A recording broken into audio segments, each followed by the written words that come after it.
Hello, everyone.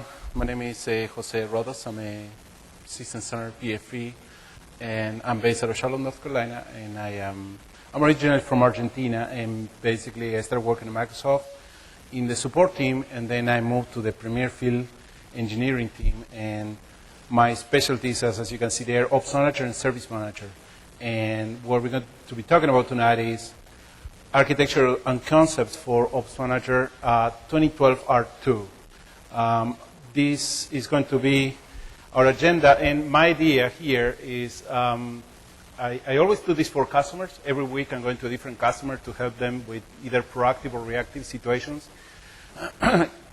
And one of the things that I always try to help my customer get more value of my time is, or our time together, is to make this as interactive as we can. So please do ask me questions, or let's have this like an open discussion, like if you are on a team meeting and we need to get something done, and that this is our time. So this is the agenda that I have, but as you can, as I actually have a lab working with a ton of demos or things that we can, play with. But on the other side, we're going to be kind of following this agenda for us to understand more concepts and understand. Basically, the first thing that I wanted to share with you guys is, how many of you know, actually a question for you guys is, how many of you know System Center? All right, so just a few hands. All right, so before even talking about Operations Manager, I'm going to be talking about System Center in general, okay? So let me see if this goes. There. So that's the idea behind System Center. So System Center for us is, or at least from Microsoft's standpoint, is the definition of the automation that you should use in your data center. Okay, so basically by using System Center, you should be able to provide proactive solutions or document all your processes, and also provision virtual machines, monitor those VMs, automate the deployment of machines, et cetera, et cetera.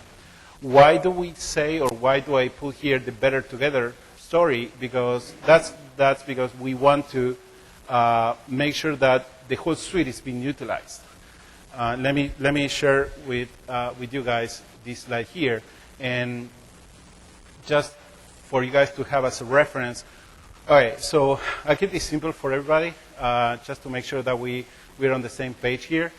How many of you remember back in the 90s the term? I remember using that in Windows XP and 39, so I remember using that in Windows XP, hardware abstraction layer. You guys remember that term, right? So what this is for us, what we're seeing here, is the kind of evolution of that term. So instead of having what used to be the hardware abstraction layer, we have what is called the data center abstraction layer, where we have all these different components that are going to be helping us be successful at monitoring our infrastructure. Okay, so this is just like a brief or really short slide that I wanted to kind of share with you guys, so we understand what are we talking about here, because basically I'm just going to be focusing on this tonight, right? You guys see that? But on the if you guys are interested, or if there's a need for that, we can actually review the whole suite. We can talk about that later. So just to keep this simple, you can see that, for example, here we have Service Manager and App Controller. So basically, this is just a user or an application. I say, okay, if I need my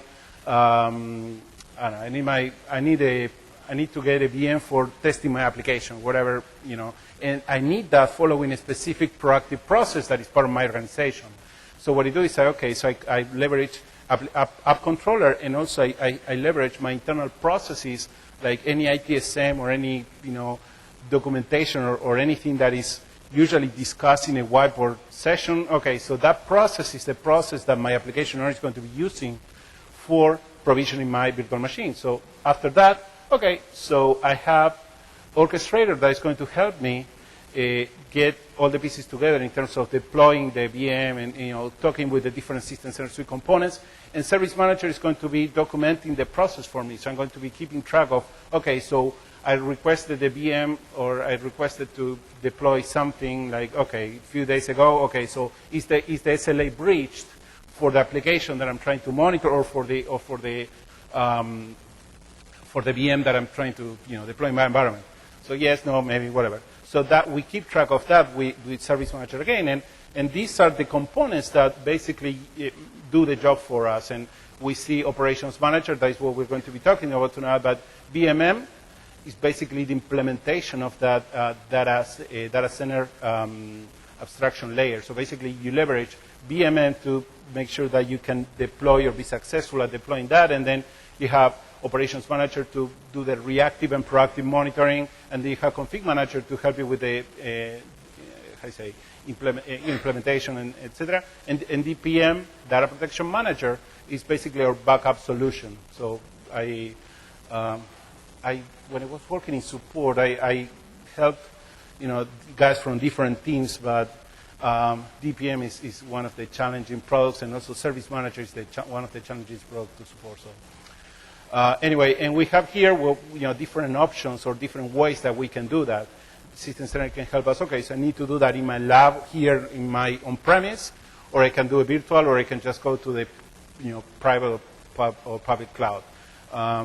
Again, those are concepts, or this. I wanted to share this slide here to make sure that we have some awareness on some exposure to what I think is going to be the evolution of our market, or basically our jobs. Because I think that in the future, we may not even have all these components seen here. We may have just one single product, or we may have like a different name of product. But I think that in the future, as we are evolving into a cloud-based model, we are going to be talking about these components in better and better, or with more detail. So, any question? Anything? Yes. No? Okay, I'll keep going.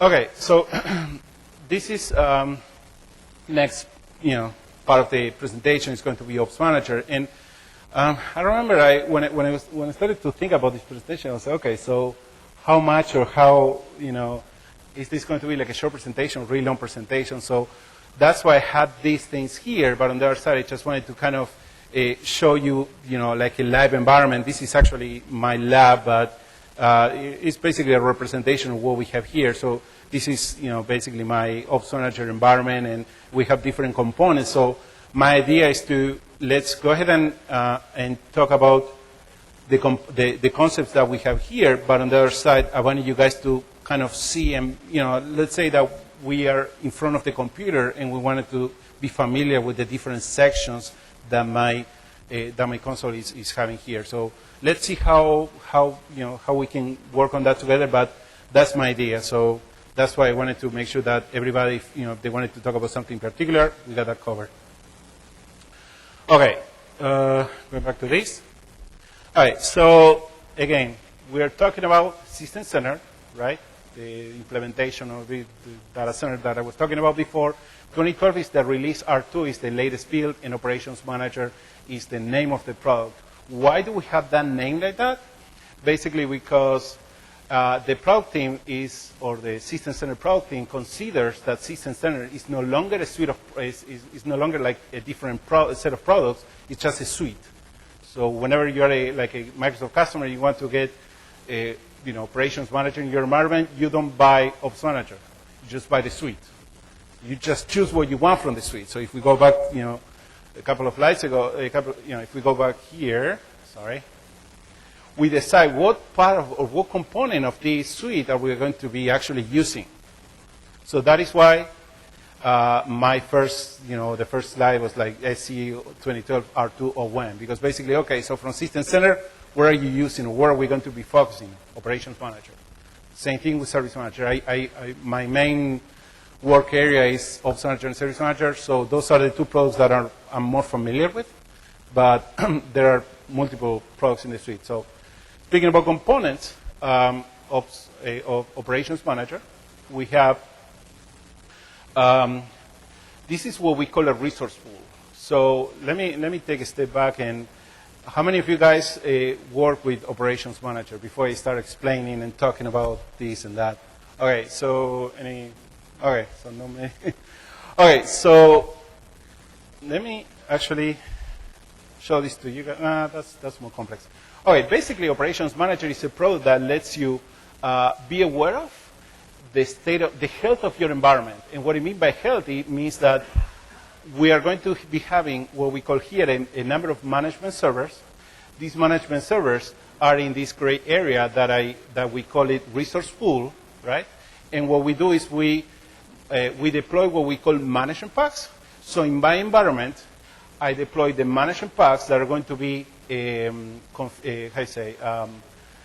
acknowledged or processed by the management servers that we're seeing here, right? And then that's going to be the configuration about like, okay, now I want to monitor SQL Server. All right, so then I deploy the SQL Server. We call it management pack. It's right here. And then basically the management pack discovers instances of objects, in this case SQL Server. So we're going to have Exchange. We can have Linux. We can have Azure. We can have third-party management packs. Anything that someone has time and want to write a management pack, go ahead and do it. It's all the information is there. We can there are multiple resources for us to create management packs. So going back to architecture and going back to how Operations Manager works, basically this is the collection of management servers that I was telling you before that is called resource pool, right? And these here are different operations that we can do or actually are part of the role that a resource pool has. So in other words, okay, so my management servers are going to be doing all these operations that I have here. And why do I have 3? I have 3 because a resource pool requires 3 management servers in order to work. Why? That's like a Microsoft research, how do you call it, analysis where they needed 3 different objects in order to determine who is going to be taking over these tasks. And we don't know who is doing what. So in this case, okay, so we have these 3 guys here. I don't know what is everybody doing, but I know that if one of these goes down, the other 2 are going to take over automatically. I don't need to worry about, okay, so what if my server goes down? Or, what if my monitoring infrastructure is unavailable? Okay, that should be taken care of if, everything is configured as expected and the resource pool is working as expected. So, okay, going back to this, so I kind of covered the concept of management group. Management group is a collection of objects that we have in my environment. So let me go back to my environment here, and this is the Operations Management Console, and these are the components in my management group. So I'm going to administration, and I'm going to agent manage, and these are the different objects that I have here. A couple of things for you guys to remember or to see. Okay, so this one is non-monitor. Okay, so basically what I did with that computer, this is a 32 gigabyte laptop, and I don't have enough resources. So okay, so I put this computer to, we call it maintenance mode. So basically what you do is you shut down all the monitoring functionality, and that's why we have that computer as a non-monitor object. And then these are different objects that we have in my environment, This is my configuration manager server. This is my domain controller. This is my SharePoint instance. This is System Center Orchestrator, and this is Service Manager. And this is, like everything is running out of this laptop. So this is a management group. A management group is going to be a representation of the environment that I have in my, in my organization. It may not match what's really in real life. And what I've seen customers doing is they deploy management groups based on their business needs, right? So it's not like, I just want to monitor my Windows infrastructure. No. I'm part of the DBA team, and I'm going to be focusing on monitoring the health of my SQL databases. Or I'm a financial institution, and I'm monitoring 50,000 mailboxes, and I need operations manager to make sure that my investment in Exchange is safe, or that kind of thing. So those are the different, design approaches that I've seen going to customer sites. Okay, so where are we going to be monitoring? And a lot of times it's not much of a, I want to monitor Windows. No. Okay, what is the business critical service that we need to make sure that everybody's, or that we can, have some accountability if something happens. So you can see here again that the object is, you see the little, wrench there that is in maintenance mode. So basically I could stop it, maintenance mode stop, and then that will go away. But the problem is the machine is stopped. So Ops Manager is going to say, hey, I cannot find that computer. So, okay. We covered the concept of management group. remember, collection of objects that based on my business need or based on the size of my environment and based on whatever I need to, I'm going to be monitoring. Resource pool, we talk about these three guys here, what they do, how they work together, etc. In my case, I don't have a resource pool. Well, sorry. In my case, my resource pool, I can see that from here. If I go to, there's a resource pool section somewhere here. So this is the management server resource pool. So long story short, what I'm saying about resource pool in my presentation here is what we're seeing there. And what I mean by that is when I view resource group members, I see that in my case, yeah, it's only one guy. In my case, I'm not using the resource pool. The resource pool is there, but I'm not using the functionality. Why? Because I don't have enough resources. So that's basically the definition of resource pool. It's going to be making sure that out of the box, I'm able to keep my monitoring solution available. RMS emulator. RMS means root management server. So in other words, the first operations manager server that you deploy in your environment is going to be called the root management server. That was a concept from operations manager, back from operations manager 2007. And we see that in this case is the RMS emulator is a yes. So that's my RMS emulator. So if I have multiple management servers, the first one that I deploy is going to be my RMS emulator, and the rest are going to be like this field is going to show up as a no. And at any time, I can just run a PowerShell commandlet to set the RMS emulator to the one that I want. Why do I have that role? Why do I need that role? Usually for these guys here in the bottom, management packs. So what is a management pack?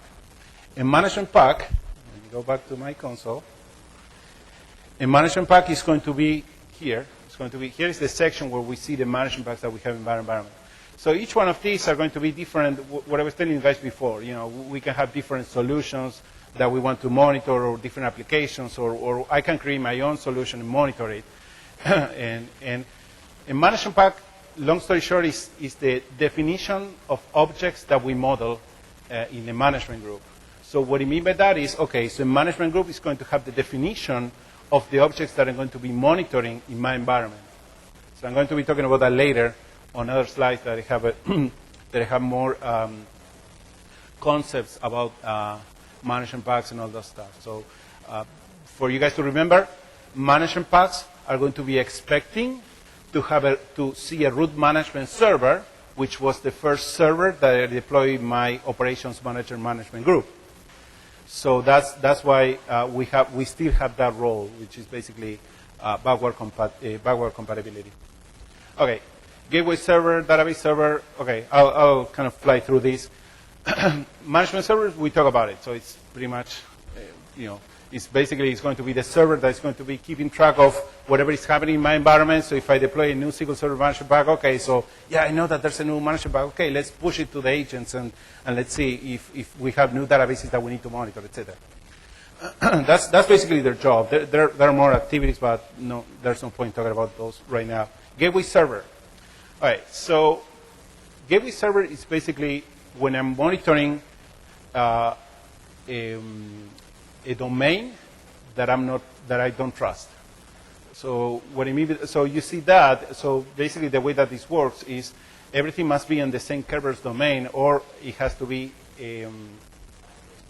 under a domain that has two-way trust between my domain where I have my SCOM server and the domain that I have the foreign domain, whatever I want to call it.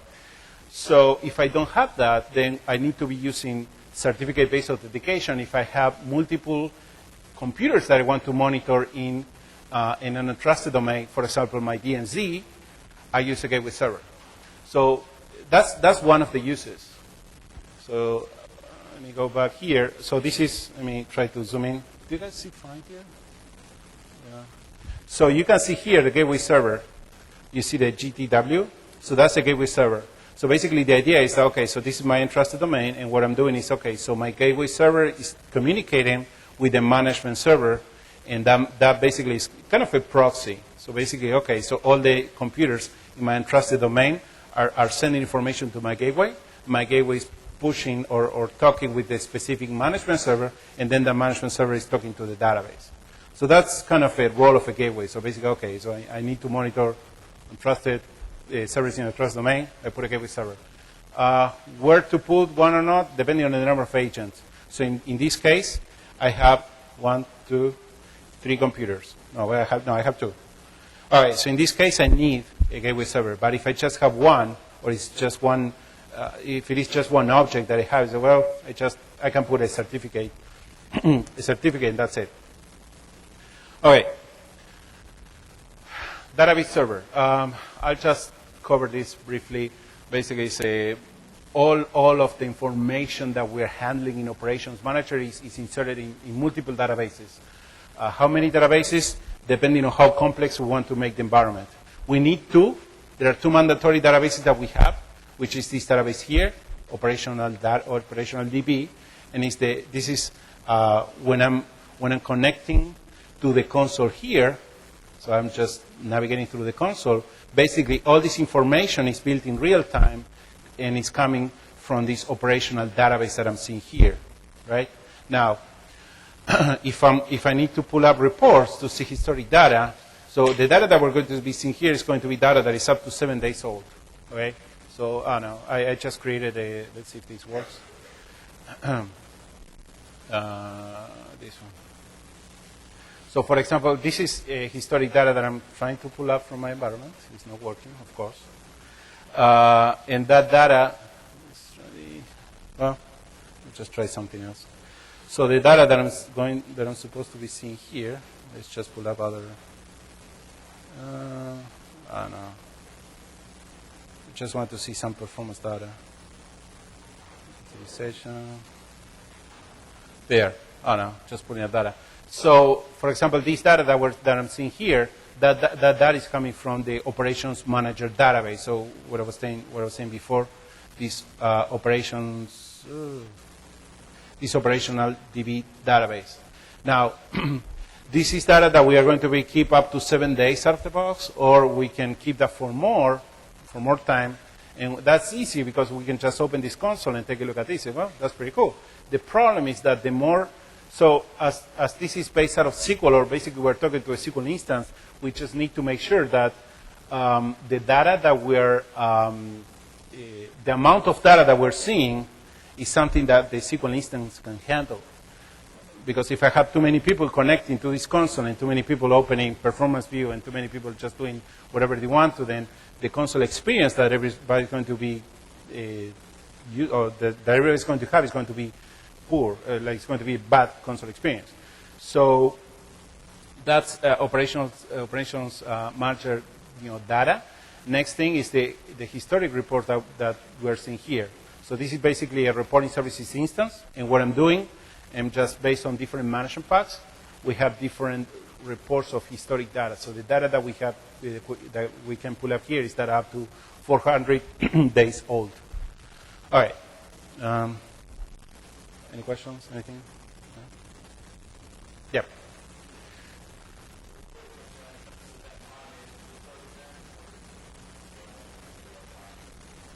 No, basically, yeah. So the question is, can you repeat that?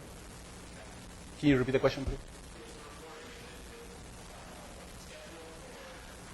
No, we can run it at any time. So the question was if reporting is scheduled or no. Basically, the way that this works, and actually when it was in support, that was one of our biggest code generators, because basically the UI is basically you can run the data is aggregated. So basically, okay, let me show back here.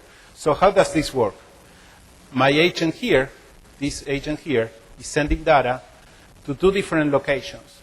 The data, one workflow or one operation is going to be inserting the data here, and that data is the data that is seen in that console, in that view that we saw there. Okay.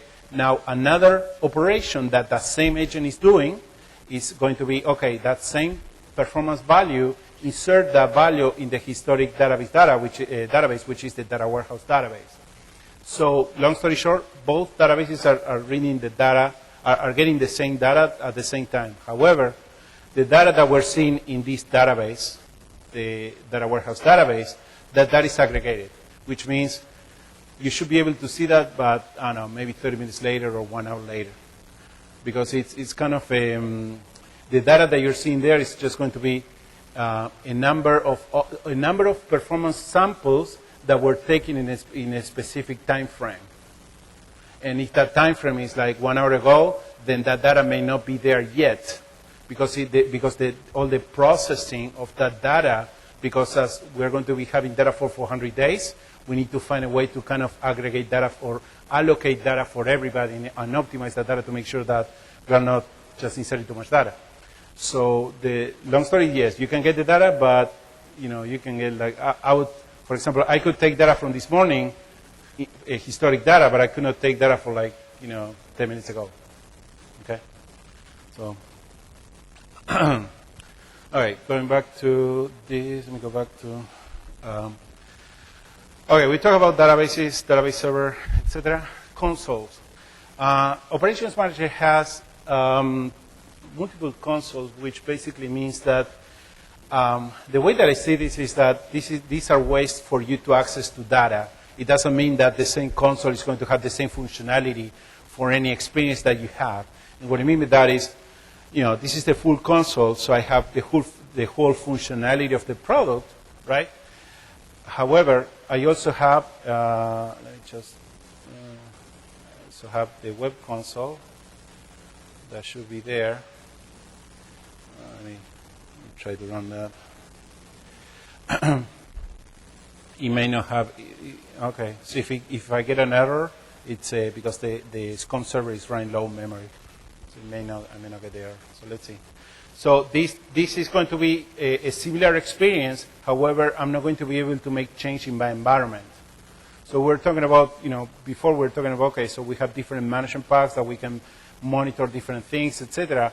Yeah, so from this console, I'm going to be, basically, this is what we get from the web console, just this section, this workspace here. So I can see all the data coming from different management packs, but I'm not going to be able to see any of the other things. The only thing, well, my workspace. My workspace and monitoring are going to be the two things that are going to be available in my web console. Let's see if that came up. Yeah, you see that? Monitoring my workspace. So basically, it's the same experience, right? And reports are the only thing that we can just pull up from here. So you have favorite reports. So that's historic data that we can, well, that's by design, basically. We cannot, like, pull up the report that we want to. We just need to save the report as a favorite, and then we can open the report from here. Otherwise, there's no way to pull up reports like we can pull up a report from this section here. Okay? So that's the difference between a web console and operations console. Basically, okay, so both consoles, this console, operations console gives you the full experience based on your permissions. I'm going to be talking about that later. Web console gives you a limited experience just for optimized for the web, I guess. And Apm Console is going to be a feature that is part of Operations Manager. Apm is an acronym for Application Platform Monitoring. And what we get when we use Apm is, let me put it here. Let me try.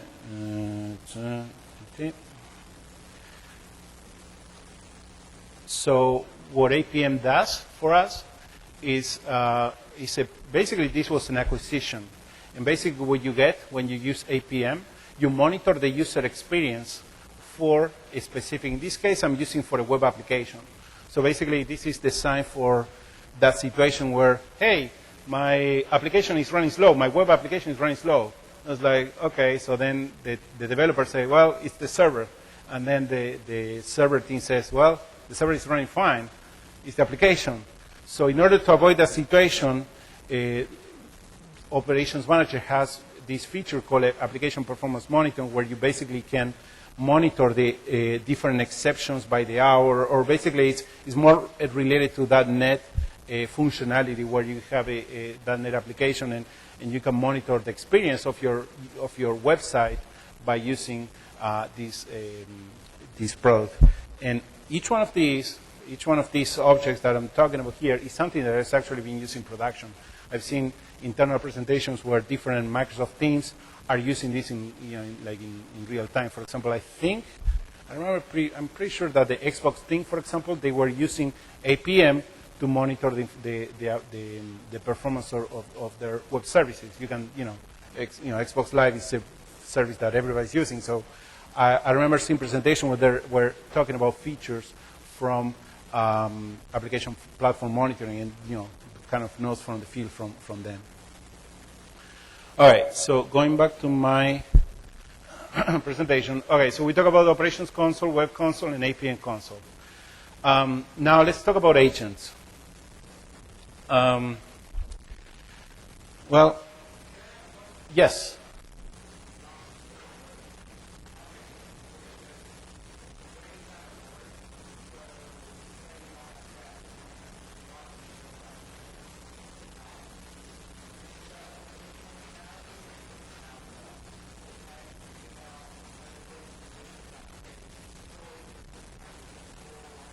That's okay. So the question is, if I understood correctly, from reporting, can I get email notifications, or is the relationship between getting?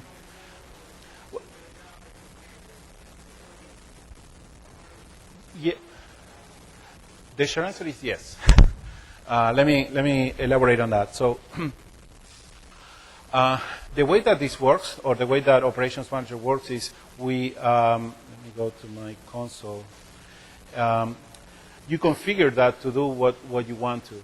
In other words, so let's say, let me just pull up an alert. Just go and take a look at an alert.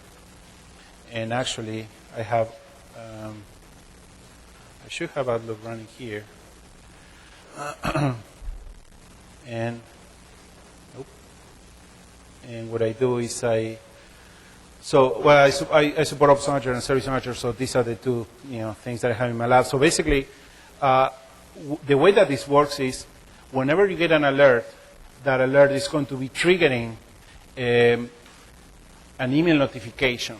So let's see how this works. I go to administration, and I configure my notification subscription to send me to do something. Okay, so when an alert happens, do something. So what I'm doing is I'm going to be doing I'm going to be talking about these concepts a little bit better in other slides. But basically, okay. So in my case, okay. So when I see something, when I see an alert in a state new, what am I supposed to be doing? Okay. Go ahead and send an email to my admin, okay? So, and then what you do is, okay, so how are you going to be sending that email? In my case, I just configure my SMTP by using just regular, SMTP communications. So long story short, yes, basically we can, it's a different way that we actually achieve that, but yes. What we do, and this is something actually that generated a lot of calls when it was in support. Why? Because basically, here it's easy, because I'm just like, yeah, send me everything. I don't care. But what happens is that, okay, I'm a DBA, and I only want to get SQL-related alerts. I don't want to get like I don't care that the C drive is full. I just need to know that my database is running out of space, or my database is having a problem, or whatever happens to my database, and the infrastructure team should handle the C drive issue. That is the challenge here because of the way that this wizard-driven functionality is configured. So to fix that issue, basically what you do is you create instances of objects. In my case, okay, so I'm going to create a group of all my databases. And then in that database, okay, so now that I have that instance, I create, well, there's more to it. It's not just that. Basically, you create, whenever an instance of, we call it Health Service Watcher. So basically, when the Health Service Watcher is triggering an alert for that object, that is in this case a SQL object, then I trigger an alert. That's basically how that works. It's a little bit of a trial and error situation. And this is something that is really common in this type of functionality for, I would say, at least Operations Manager and Service Manager. This product is designed for you to work on it, for you to triage the information that you get out of it. I mean, you're just not like, yeah, I'm done. And then you go home or whatever. No. What we need to do is, okay, so is this really working? Or, you need to kind of make sure that you're double checking, you're keeping an eye on things, or, what did it change that actually is triggering that other issue that I'm hitting now or whatever. So that's number one. Number two, we see all these management packs, right? So we're talking about management packs before, like definition of objects that we model and blah, blah, blah. Okay, but who defines? I mean, the person that developed this management pack is just someone that doesn't know the, how I say, ins and outs of anybody's environment. It's kind of a one-size-fits-all. So I had to go many times to customers like, hey, I just don't know what's happening here. I'm getting just too many alerts. I'm just like, oh, this is madness. Well, let's take a step back. Let's try to understand where the top 5 alerts that you're getting, how can we trim down the noise, or how can we make sure that we are more effective and getting, how I say, the alerts that we need. Okay? And let me explain you why.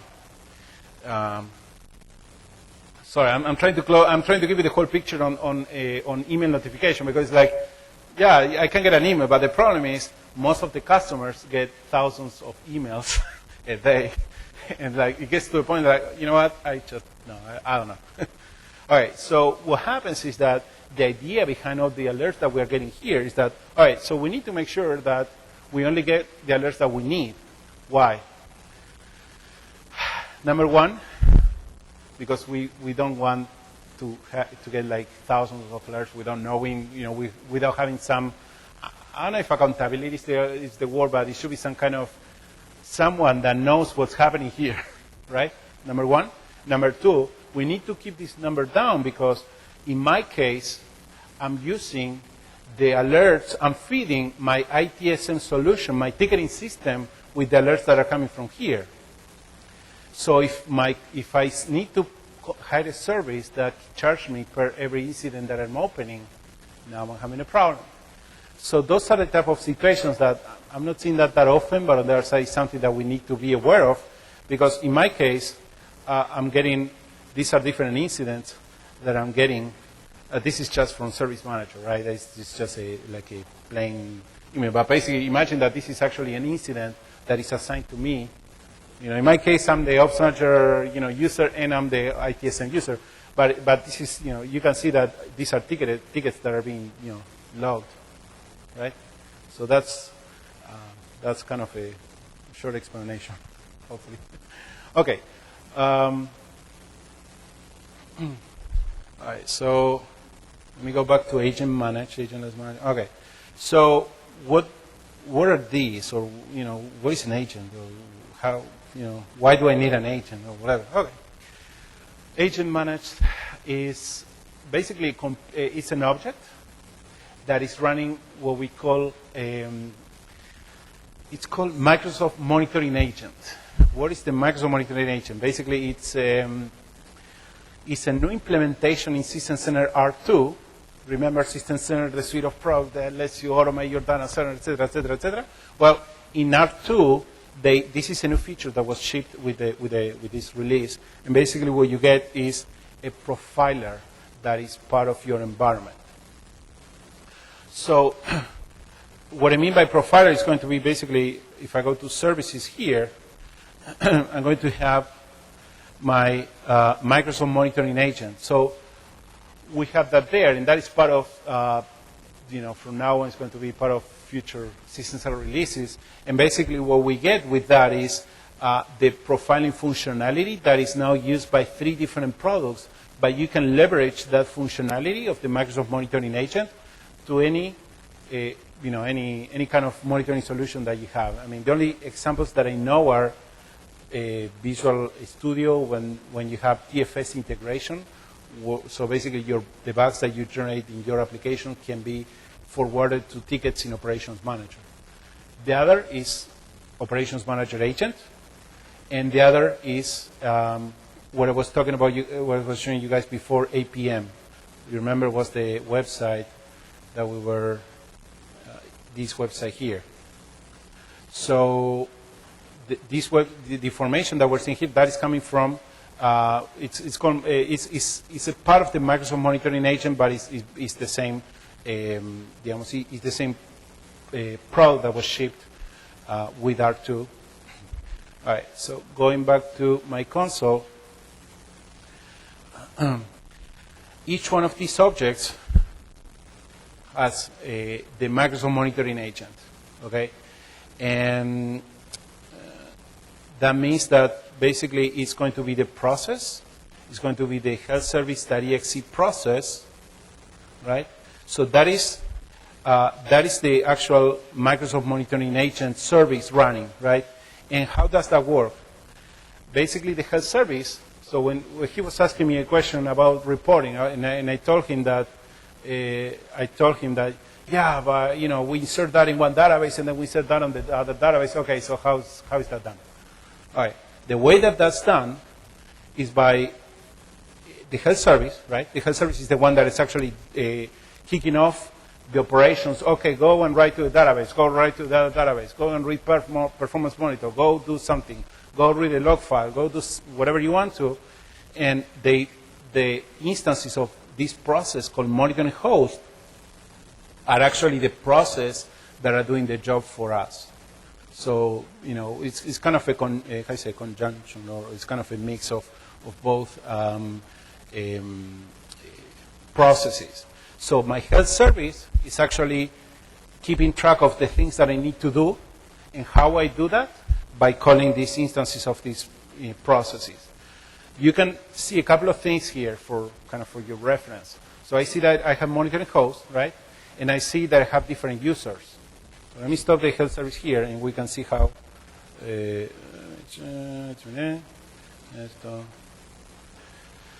So I stop this guy, and all these other processes are gone. Because basically the health service told everybody, okay, we're done, time out, that's it. So now I'm going to start that again, and we're going to be getting instances of all the processes again. Health service is going to be up and running, and then we're going to be getting a monitoring host shortly. So, you know, operations that the monitoring host process does is, I don't know, for example, you see these, you saw like a performance, snapshot help or whatever. So one of those operations, for example, is going and get performance data. And I remember hitting a bug in previous releases of, well, actually, it was an issue in MOM.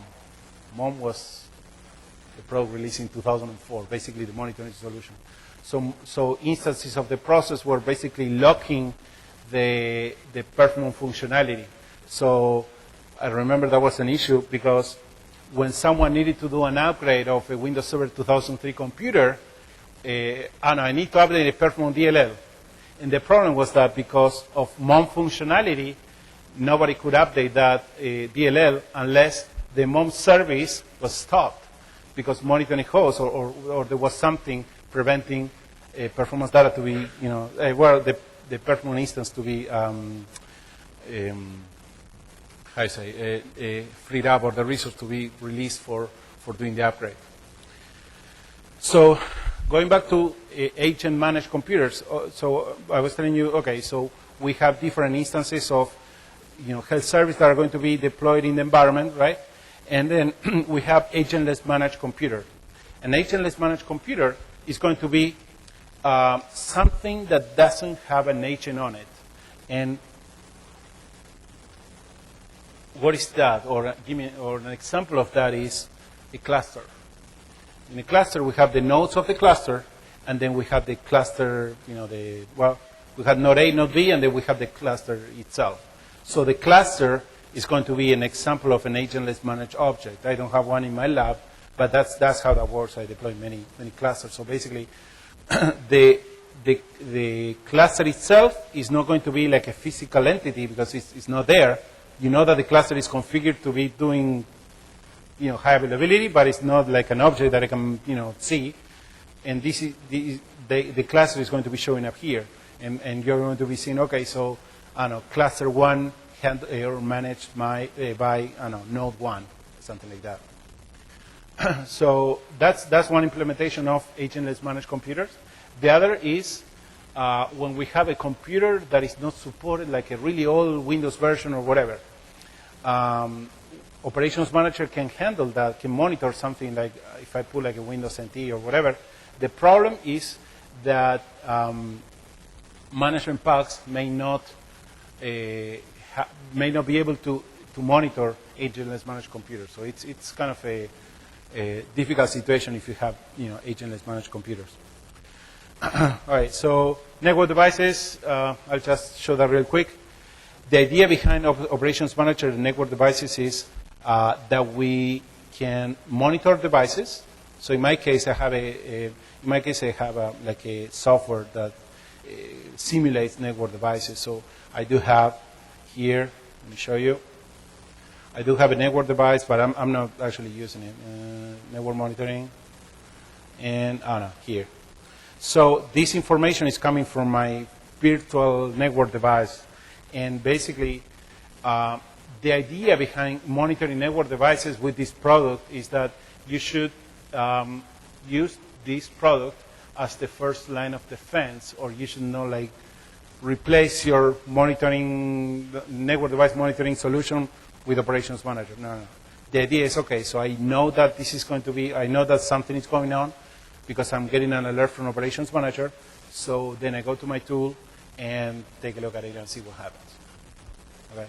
So I remember going to customers, I was like, yeah, but you guys do this, but in my product, take a look at that. It shows me something. It's like, well, I understand that, but the design, the idea for the design of this was just making sure that we have some awareness of what's going on from a network standpoint. Connected management groups. I'll just mention that quick. Basically, I was talking about like we have multiple management groups, which are collection of objects for different services. For example, SQL, Exchange, etc. So connected management group lets me, I can connect to another instance. I don't have that right here, but basically I could be able to see in the single alert view different management groups, and there's a management group field here. So if I have multiple management groups, I should be able to see if I have appropriate rights to see information from other management groups into a single console. We talk about management packs, and all right, I'll just kind of briefly mention this. Services in management servers. So that's something that I added. So we have these three services here, and we have different management servers. So each of these services are going to be running on the management servers, right? Now, what happens is that each of these services is going to have a different role. Configuration service is going to keep track of, okay, so what's going on in my environment? Do we have a new management pack? Do we have new functionality? Do I have a new agent? So that's the service that is doing, that's the purpose of this service. That access service, basically, it's letting me connect to the console. Because I have this, because I have the SDK service running, I can connect to I can open the console, and if I have PowerShell, I can use PowerShell, etc. Microsoft Monitoring Agent, we talked about it before. We call it workflow engine, because it's instances of monitoring hosts and health service and et cetera, et cetera. Okay, so let me move on. Any questions? Anything? No? All right. I mentioned the architecture piece. A couple of things that I just wanted to, bring or give awareness to everybody is like, you can cluster databases, so I can have these databases in high availability, so I have, my databases are safe, but this report server is usually isolated from the cluster. There are supported configurations, but usually the practice is, everybody put this server on one of these roles here that we have as a part of my resource pool, and that's about it. Other than that, we can see that it's the same domain, what I was talking about before.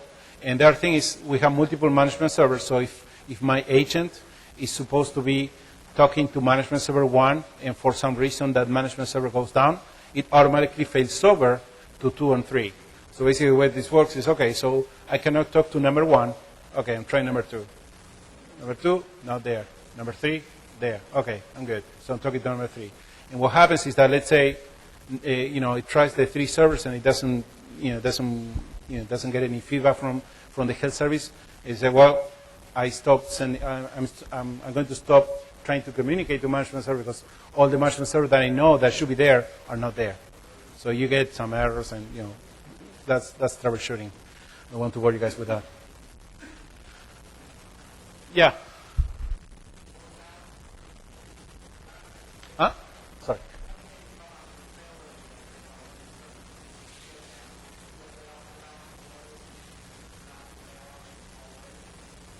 Yeah, so the question is, do they balance load between each other? You do that when you deploy the agents. So the idea is that there are ways that we can, all right, let me show you. The way that this works is that you see per management server how many agents do you have. Okay, so you see, in my case, primary management server is CLT-01-01. So basically, if I have multiple ones, I should be able to change that by selecting that option. So usually the best practice is, okay, so you kind of put the same load on each other, and then you account for, okay, so in case one goes down, all the other goes to that one, or you can kind of force that via PowerShell, things like that. That is, you change that via PowerShell. So basically, let me show you. Shell get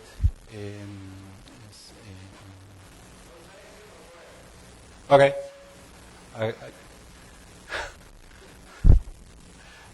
Forgot the name. SCOM. There. So I can change that, and if I change that to set, I go ahead and change that to another. So you see that. So then if I do set SCOM, RMS, later, and then I can put whatever server I want to, and that's it, right? All right. So you guys want to do a break, or? Okay. So we'll do a 10-minute break, and.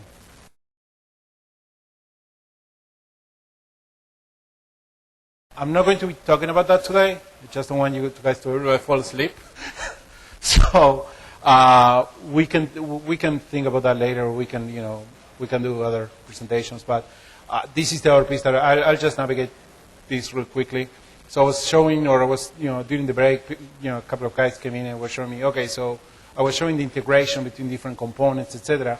And just for you guys to have an idea, so this is Service Manager, and what I'm seeing is each one of the alerts that are coming from Operations Manager is basically an incident that we have.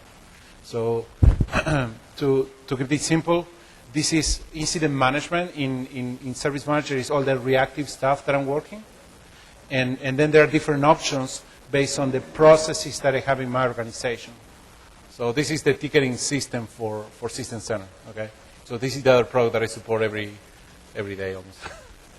So basically, this is reactive stuff, and then if you go here to change management, I remember going to a customer site, they were not using the product, they were just, okay, I need you to help me set up change management. Okay, so we help them, okay, so documenting whenever type of change management was happening in the organization, so I helped them, build all the templates. Okay, thank you, that's it. And these are different type of activities that we can do based on processes that we have in our organizations. So, this is more related to processes in actually really time-consuming products. So maybe we can talk about on our presentation. But if you guys are interested, let me know, and we can create like some content for it. There's a ton of content for System Center itself. So I'm going to be adding at the end of the presentation. There's let me see. I put some links. Yeah, I put some links on the presentation, so those are going to be there, and also my info is going to be there as well. So if you need to, send me an email or anything you need, just let me know. Okay, where were we?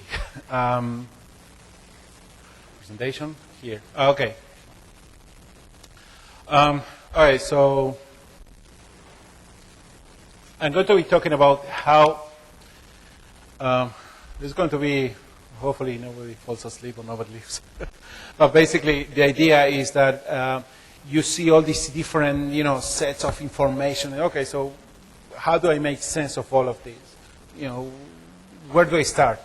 So hopefully I'll try to make this simple. I'll try to keep this as simple as I can so we can all try to live here and say, okay, so at least I learn how to work with Operations Manager.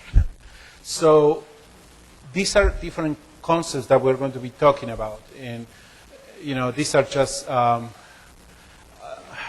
know that are may be a little bit difficult to understand at the beginning because, when I was in support and I needed to learn this, I was like, oh my God, what is this?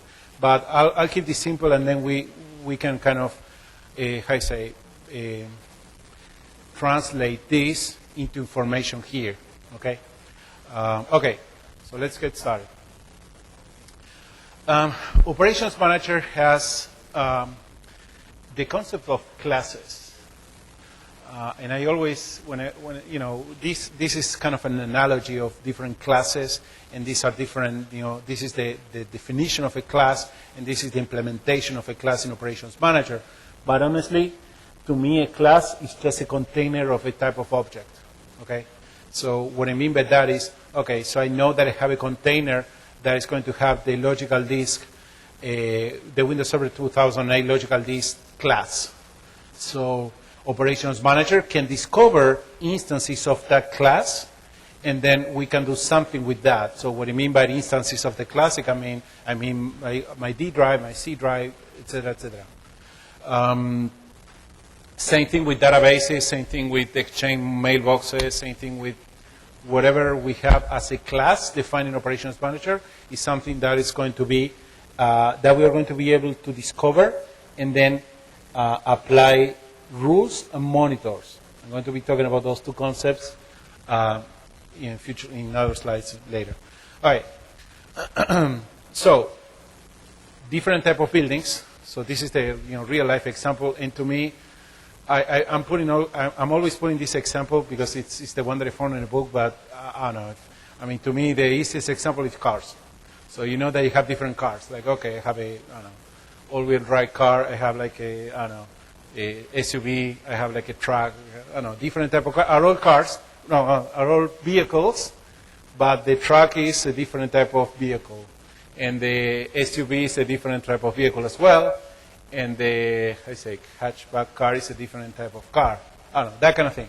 So that to me is an example of classes. So in my case, okay, show me all the instances of SUV class. I have a CRV, so okay, my CRV is going to be the instance of the class. So same thing applies here. So we have different instances of objects that, who decides what to put in here? The management pack developer. Why do they decide to put that in here? Because that's going to be part of what we're going to be monitoring, or in other words, usually when the product teams meet, because usually the way that management packs are developed on Microsoft is usually, the SQL team has a team of developers that are going to be working, learning, or creating a management pack. So they build all this structure, and then they define rules, monitors, etc. So I'm talking about classes, but then there are two different types of classes. Those are not defined here, but are going to be, okay, I'm going to lead the presentation. So in the text of the presentation, I have the definition for the classes. Well, I'll add that later. But basically, we have two different types of classes.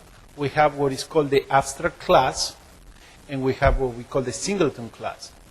So an abstract class is going to be these objects that I'm seeing here. So for example, type of car, vehicle, whatever. And then the singleton class is going to be my logical disk class or my SUV class, for example. So translating that into Operations Manager, and why did I put this object in here, or why did I put this slide in here? Because we need to understand what is a class, because that is what we are referencing all the time in Operations Manager. And what I mean by that is, if I go here, not here, there. When I'm going here, I'm going to see instances of the computer class. Okay, so if I go to this section here, and I'm going to be changing the type of object that I'm going to be monitoring, or that I'm going to be checking if it was discovered, and then I go and change the target, the class of the type of object that I have in my environment. So here, all right, so I'm just going to type, I don't know, whatever. Here are the different management packs, so I have, different objects, and I'm going to be showing, I don't know, for example, we're talking about logical disk. That's the easy one. I just go there and find the instances of my disks that I have in my environment. So why do I have that? Because basically, if you, remember that, right? Remember that name there, Windows Server 2012 logical disk, etc. Okay, so what I do is if I go to authoring, and I'm going to be talking about management pack objects, I was talking about rules and monitors, right? All right, so I'm going to be checking the monitors. Come on, console, please. And then I go to the scope, and I'm going to be, okay, so what am I actually monitoring, or what are the objects that I'm monitoring? No, what are the things that I'm monitoring of the objects that I'm seeing in the definition that I had before? All right, so I go here and check logical disk. Okay, take a look at that. All right, so that's my class, same class that we're seeing before, right? This is just definition. These are there for, just FYI. I mean, we define what we want to hear, right? And these are the things that we have that we are actually monitoring for instances of this class. Make sense? So I have a container of objects, logical disk, and out of that logical disk, which is this is the singleton class because it's the lowest that we can get. Because I got to the D drive, so that's it. And then I'm monitoring actually these two things and these other things as well. All right, so I'm going to be checking that, for example, logical disk. And this is just the configuration of the monitor. I'm not going to spend too much time on this, but basically the way that this works, okay, so I define that I'm going to be using these two thresholds, and then this is for my system drives. I'm going to be using this percentage, et cetera, based on different type of parameters that my monitor is going to have. So in this case, I have a lot of different objects that I'm monitoring. In this case, I have less because it's a different type of monitor. That doesn't matter. I mean, it depends on what actually we are going to be monitoring. So we define here what are the, or we review here what are the different type of objects or parameters that we're monitoring, right? And here we define, okay, so here's where the alerts are going to be, how the alerts are going to be generated. So you see that everything here is grayed out, right? I don't have a way to, I'm clicking here, and I cannot change anything. So why do we have that? Because that is what we call a sealed management pack.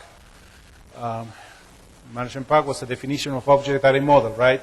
Okay, so a sealed management pack means that it's a management pack that I cannot modify, or that I can only modify by using this override tab here and changing parameters that the developer defined that I could modify without any problem.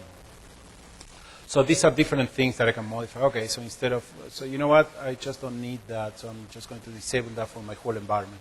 And then I say, okay, so I'm going to be starting that customization here. I'm not going to click OK, just want to show you guys. So that's how I create a customization for my environment. And that's the situation that I was telling you before, that I go on site to a customer and it's like, well, I'm getting too many of these, or I'm getting this and that. Okay, so let's understand the situation, let's understand the parameters, let's understand what are the timestamps, what is the context of the alert, etc., and then we kind of tune down what we're seeing here based on parameters that are going to work for me, because usually we don't want to run into a situation that I just don't care or just mask the problem instead of fixing it or have awareness of that. All right, so I was talking about, okay, going back to this, let me just recap so we are kind of in the same page. So I was here, right? I was taking a look at this guy here, in this case 2012, this is old, as you can tell. Then I go here and say, okay, so this is what that means. I'm seeing the instances of the objects, right? And then I'm going to authoring, and I'm going to be seeing what I'm actually doing with instances of the class. So for C, for those bunch of objects that we were seeing, these are the things that I'm monitoring. Now, how does that work, or how how does Operations Manager find the object that I'm supposed to be seeing in the other view. So that's where we go into the object discovery section. So you can see these are different management pack objects. Long story short, a management pack is an XML file. In the XML file, you have all these different subfolders, and one of those folders is the folder called Discovery. All right, take a look at that guy. All right, so I'm looking for the discovery for instances of the class that I'm seeing here. Okay, that's fine. Then, okay, so this is just definition, blah, blah, blah. And then, okay, so what do I get when I'm trying to run or when the discovery runs? All right, so these are the things that the management pack finds for me. We can create these, by the way. I mean, this is not something that is written in stone. I mean, the only thing with that is, let's say you don't like this and you want to find something that is not there. The problem is that you need to first disable this discovery and create the same discovery with your own parameters. I'm going to be talking about that later. All right, so these are the things that I'm discovering in my environment. And now here's just some parameters. I'm not going to dig deeper into this. Just don't want to worry you guys. But basically, this is how often the discovery runs. That's usually more than a day. That kind of on a daily basis this runs. And this is timeout. Okay, so if it is not running for an hour, I think, it's just timeout. Okay. So I can actually change that. So instead of making that run that off, once a day, I can make that run like more faster. So what I do is I change that, and if I go, okay, so I'm just going to change that for an object. So that's going to find all the disks, all the type of disks that I have in my environment, and these are the different objects that I'm seeing in my my management group. All right, so I changed that for that, and I changed that. So instead of running that every day or whatever, okay, let's run that every minute. So I just go here, and then I say, okay, so I'm going to store that customization in a new management pack that I can create. So I'm just going to create a management pack, and I'm going to put, like, I don't know. There are no specific naming conventions here. You can just put whatever you want to. Just we're going to, I don't know, Windows, I don't know, logical disk. And then I go here, heads up. Knowledge management. The definition of knowledge is something that basically you can put your context or what is the things that you should be able to use in your environment or that are specific to this type of whatever object I have. My advice on this is there are other solutions that provide a better knowledge management feature than Operations Manager. So let me go back for a minute to Service Manager, and just to show you how other how other knowledge management solution works. All right, so this is my Service Manager console, and basically this is all the knowledge article. So the benefit on this compared to the other knowledge is that here I can index and I can find that and I can find all the context by using full text search in SQL. And the difference in the other one that is selected there, well, I don't have the option right now, but is that I cannot index that information. So the information is there, but I need to go and know that it's there. However, if I go to Service Manager, and I'm just showing this as an example, you can use any knowledge management tool that you want to, but that's, you can create your own, you can index and create whatever content you want to. All right, so going back here. All right, so I created my management pack, right? And I create, okay, so instead of running this once a day, just run every minute. All right, okay, so I'm just going to be showing that there. Let me see how far, yeah, all right. So I'm just going to kind of fly through this. I wanted to go through other concepts. So now I created a customization that is going to discover all my Windows drives for one object every 60 seconds. So if I go here and say, okay, so I take a look at that. No, I used the wrong one. All right, summary. So I know that for this object, I made a modification to change the interval seconds to 1 minute. Okay, so you know what? Whatever I was doing, I don't need that anymore. Just go ahead and delete it. Okay? Okay.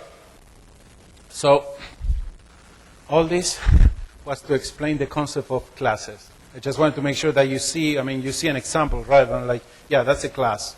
No, I just wanted to go deeper and see, all right, so classes are container of information, and then what I do is I target or I put different type of rules and monitors that I want to for different things that I want to monitor.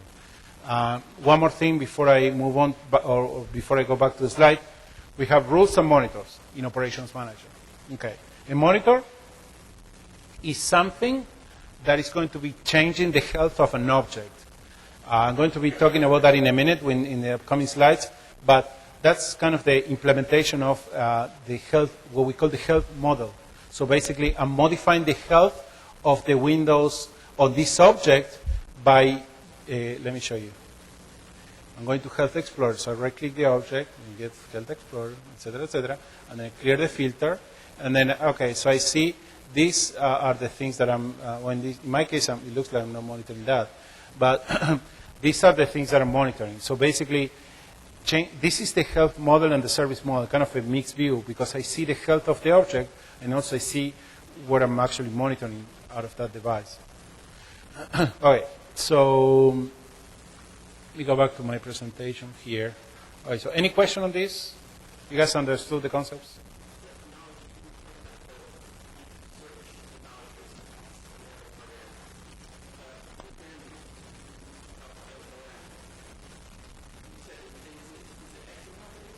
Yes, let me show you. Yeah, but the problem is how to handle that. I mean, yeah, I see what you mean. So, yeah, so let me show you. So, okay, another concept. I was talking about sealed and unsealed management packs. Sealed management packs is a management pack that I get from Microsoft. Why is it sealed? Because many people were changing the. I'll show you. Microsoft management here. So in this page, this is a page that I always give to my customers. Like, okay, so go here and find any management packs that you want. Well, these are the management packs that we support, and what I mean we support is like you can call in if you are a Premier or Pro customer, whatever your role is. You can call in and say, okay, I have an issue with whatever, forefront security for Exchange management pack, and then you can have someone that can help you with that. But if you have like an issue with the Citrix management pack, I can't find Citrix here, so you need to contact Citrix.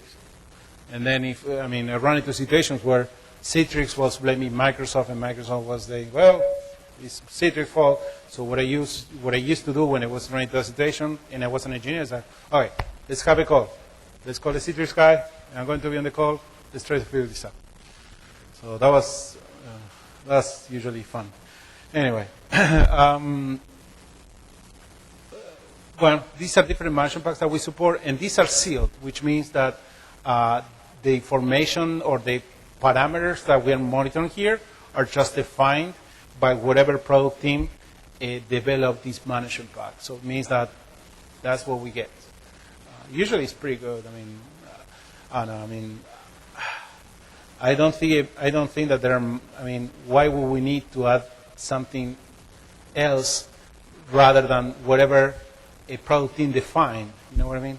So, and the other thing that we need to be careful with this is, you don't want to insert, you don't want to be really creative with customizations, because what happens is that you may be inserting too much data into the database. Remember, the backend of all this is a database. So if you create like something noisy that generates too much stuff, then you may have a problem because your database runs out of space. All right, sealed management packs. Basically, read-only, cannot modify that, that's it. It was sealed because back in the MOM days, 2005 through 2008, something like that, the management packs were unsealed. Everybody could get the management pack and like modify it as they needed, and that's it. The problem was when a new management pack came out to add more functionality, to fix something else, all the customizations were gone. Because, okay, I invested hours creating this really cool script, but now I put a new management pack which overrode everything, and like, oh my God. All right. That's why we have sealed and unsealed. Now, to answer your question, sorry, went via Omaha. Here's the, did I export it? No. All right. Let me just find an unsealed. I'm just going to get any unsealed. Oh no. I'm just going to export that. I'm going to go to the desktop. Okay, I got the MP. And the tool that we use in support that helps us a lot usually is Notepad++. It's a free open source tool that you can just play with it as you want to. So I don't know if I'm going to have knowledge management here because the management pack that didn't have any, it's just a discovery management pack, but usually it should be a node here. That's my point. Okay, so we were talking about a management pack. So if I go back here and I go to authoring, we have management pack objects. We have attributes, monitors, discoveries, views, etc. Right? Let me zoom in. Okay. So one of those is going to be discoveries, right? And the name of this management pack is discovery. So this, I assume this management pack is going to have a lot of discoveries. So if I look for discovery section, I'm pretty sure that I'm going to see the discovery section. So basically, the point that I'm trying to make is that anything that we're doing here, we're actually building this in real time. So all of this information is actually created on the on the go while we're like doing customization surrounding this and that and modifying anything that we want to. Basically, what we're doing is creating an updated XML file. Sorry. We are creating an updated XML file, and that XML file is pushed to the database, and then the SCOM management server processes that.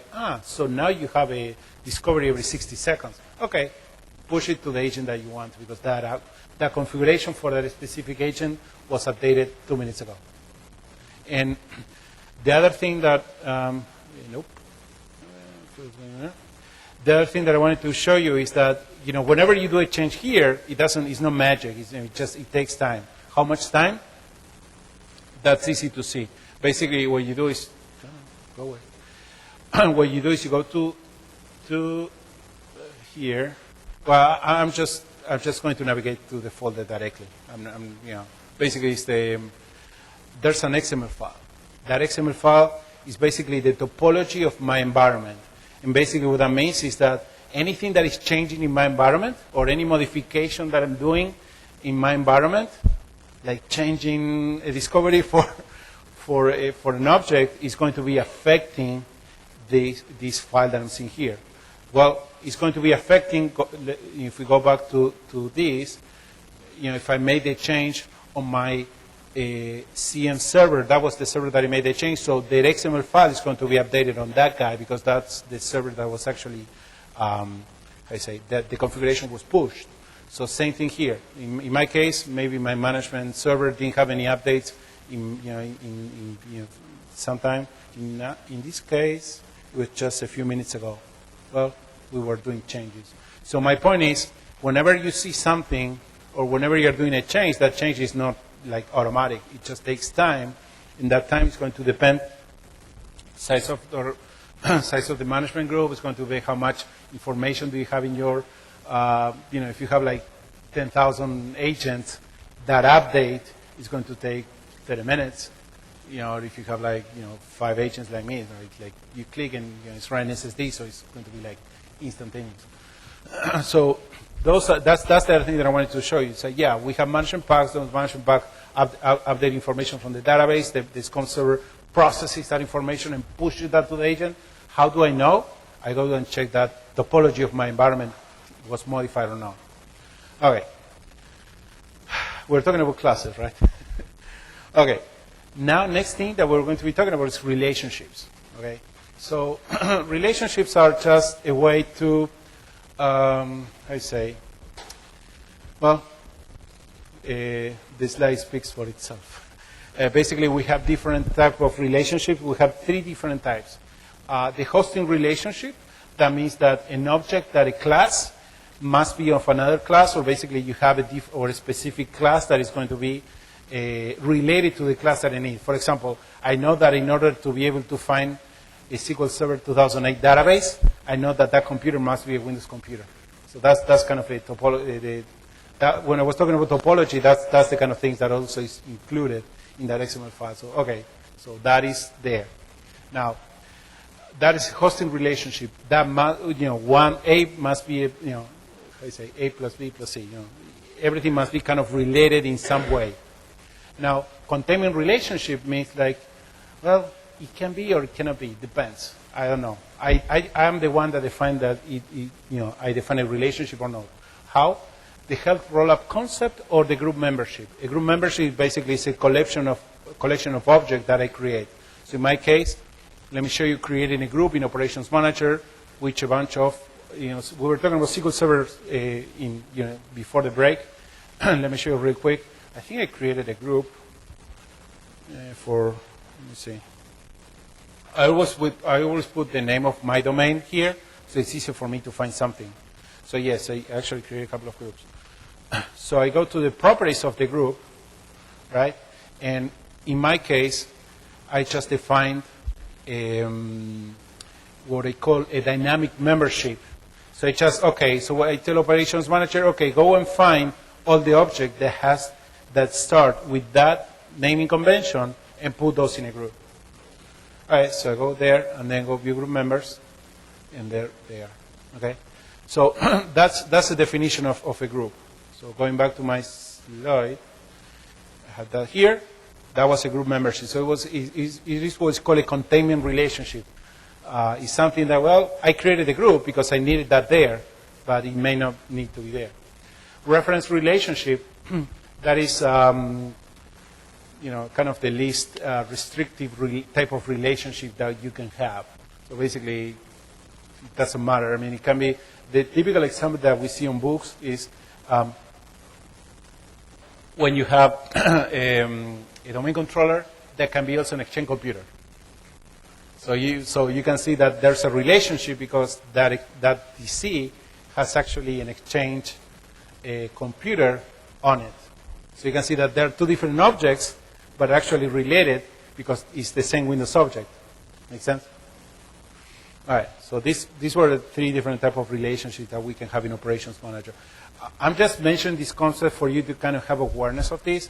You are usually using these concepts if you are developing management packs, but it's a good thing for you guys to understand because when you see that, or so why do we have a group, or what is the definition of a group? Okay, now at least we should remember, should ring a bell. It's like, it's a kind of relationship in an environment. Next thing, health model and service model. So we were kind of talking about this already many times, and basically, definition of service model was the thing that we're talking about. I always give the example of cars. You have the example of buildings. And this is another example of the same thing. So basically, it's definition of things that I'm going to be monitoring. So I usually, so I have the container computer role, and I find all the Windows computers, I have, whatever, and then I go to SQL, and I have all my SQL instances. And then here, these are different monitors that are applying to instances of those objects. So what we were seeing before, we were seeing logical disk here, and we were seeing that for logical disk, there were multiple monitors, right? And each one of these can affect the overall health of your object if there is a problem with that. If this is an alert that is being triggered, there you go. The overall health, regardless of what is the status of something else, is going to be on that state. So that's the example that we're seeing here, right? So, depending on the health of the environment, of the health of the object, then that's going to be reflected in the SQL Server, box. All right. Yes.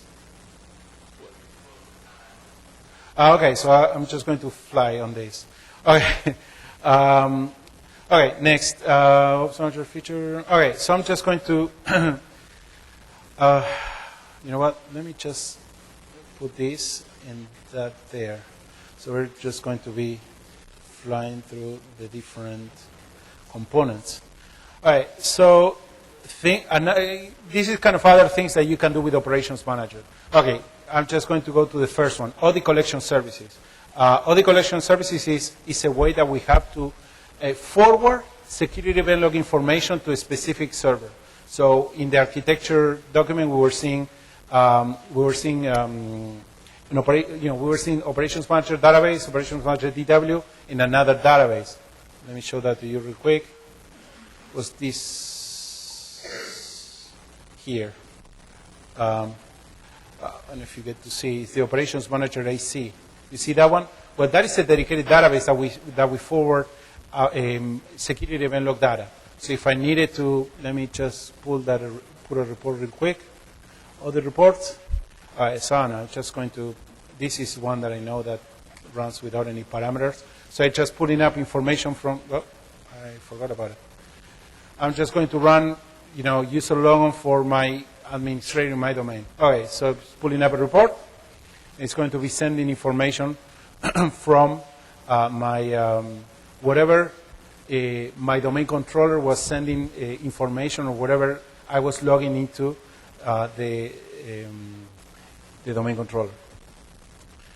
Go back here. There you go. So that's you can see that there were a couple of few logon events. Now, next thing, agentless exception monitoring. Okay. So that one is a feature that is there, but I'm not seeing that being really popular. What does it do? All right. So basically, agentless exception monitoring is a feature that lets us forward to the SCOM server all the crashes from any application that I have in my environment. So that's basically a group policy, like a Windows group policy that says, okay, so whenever something crashes, instead of sending information to Microsoft, send me that information.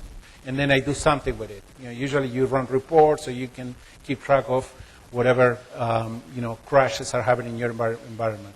I mean, that's for example, Hack that is crashing. I was doing some testing, and basically I have this, I call it badapp.exe, and I can make it crash or whatever. So these are different, or I have, and I open, you see? So you can then send that information to the management server, or I can just crash Outlook like I have here. I have a tool that crashes Outlook for me. Okay, so that's agentless exception monitoring, and basically what I'm doing is I'm forwarding all that crash information to the SCOM server, and then I handle that information in some way. I can have blue screens if I wanted to keep track of my blue screens in my environment, etc., etc. Transactions, etc. Okay, so question for the audience.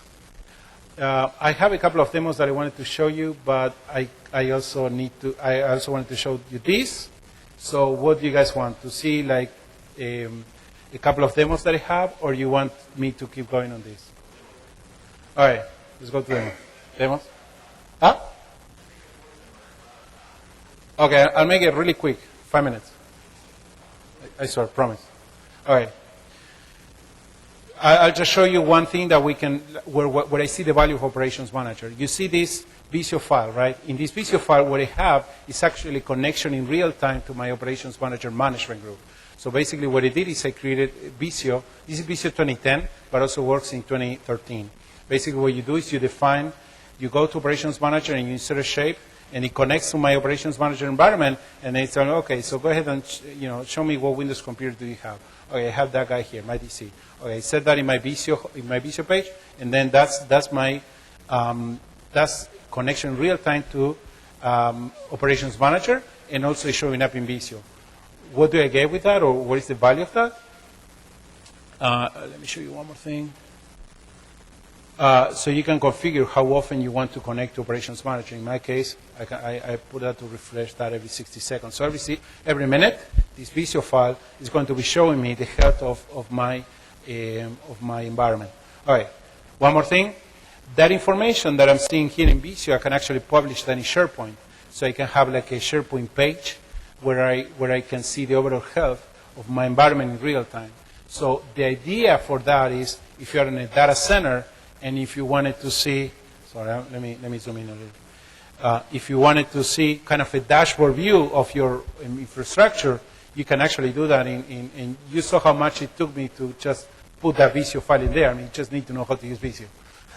And you need to make sure that the object is discovered in in Operations Manager so we can actually see it, right? So that's in real time. So I have a couple of options. I can, just using Visio, I can go back and navigate, the Visio file, or if I wanted to see the health of that object, that should take me. Sorry, it doesn't. Well, that should take me to. Well, for some reason it doesn't work. Let me try that one. So this is the health of my databases. For some reason, well, that is going to take me. For some reason, it doesn't. It doesn't. Well, it should take me to the information that I'm seeing in. Basically, it should show me in real time in the Operations Manager web console what I'm seeing. Okay, so it should take me and show me that. All right. So that's that. If you have any questions, let me show you my email and all the stuff is there. So if you have any questions, just email me. That's my blog. I try to keep it updated as much as I can. Try to blog in Spanish, Portuguese, and English, and have a mixed results. But we'll see. Thank you, everybody.